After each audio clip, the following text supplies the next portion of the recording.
Night Terror's Poison Ivy, issue 2. G. Willow Wilson writing with Atagun Ilhan on the art. So you read this, Matt. You read the first one as well, so take it away. I did. So the entire premise is, is this Poison Ivy's dream house, right?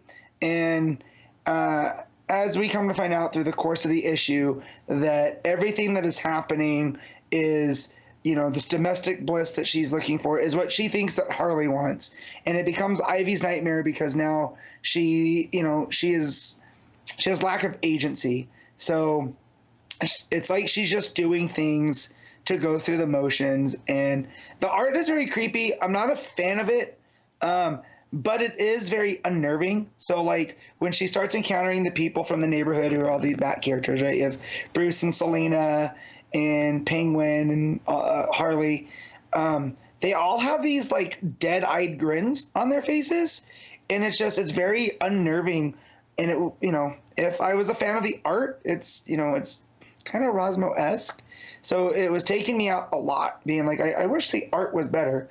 So as Ivy's coming to terms with this, dream house, and is it what she wants? Is this what Harley wants? Like, is this a dream or is it a nightmare? Janet from HR is going through and trying to escape the Mad Hatter because she has jumped in somehow to Pam's dream. And this is one of the issues that I'm having with Night Terrors is there's no rules for how the nightmare scenarios are working, right? Why is Janet from HR able to get into Harley's dream? Why isn't she having her own nightmare, right? And we've seen this in other issues, right? Why were the Titans dreaming together, right? Yeah. Versus why is Dick by himself? So it's just more of that. But what G. Willow Wilson does here is Janet is almost Ivy's constant, right? Because she doesn't know where Harley is. She knows the Harley in her dream isn't, our Harley. From the non-nightmare realm. And so it's Ivy's connection with Janet, the lady that she had saved before she, went on this anti-hero journey, that kind of reawakens her as going like, well, no, I want to do what I want to do. And Harley's going to be okay with that because Harley wouldn't put me through these scenarios of living a domestic life. She knows what I'm about. I know what she's about.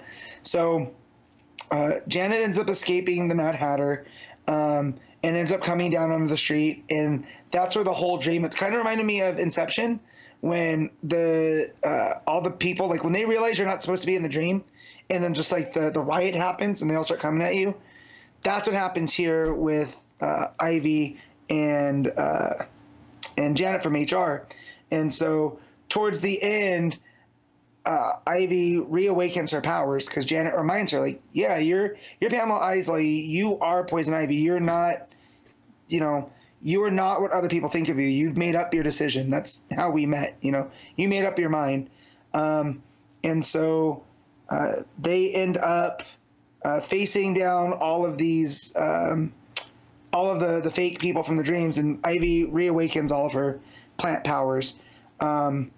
And Janet starts yelling at her to wake up, to make it stop, because as she starts fighting back, the room starts melting, right?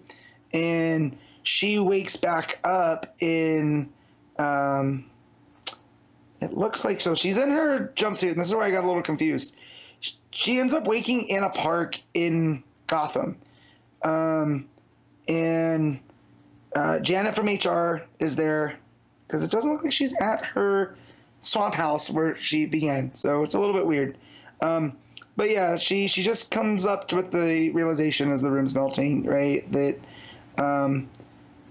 where's it at? The nightmares can reveal your true nature, and what lies beneath your fear is rarely what it seems. So that's where she comes to terms with being who she wants to be. But yeah, it ends with them in what looks like Central Park in Gotham.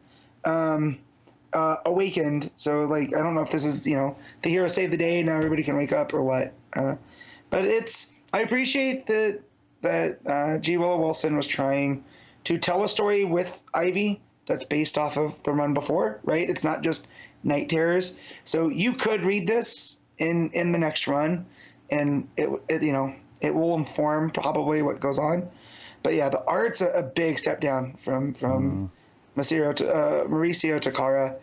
and it's just, again, just not my cup of tea. It's not bad. Like, it's not like the breakdowns are terrible. You don't get that confused with, following the action or anything. It's just these bug-eyed people are just not fun to look at. I mean, I suppose if there's one silver lining about all this is that the regular artists and the ongoings have got 2 months to like get ahead a little bit. Yeah, that's true.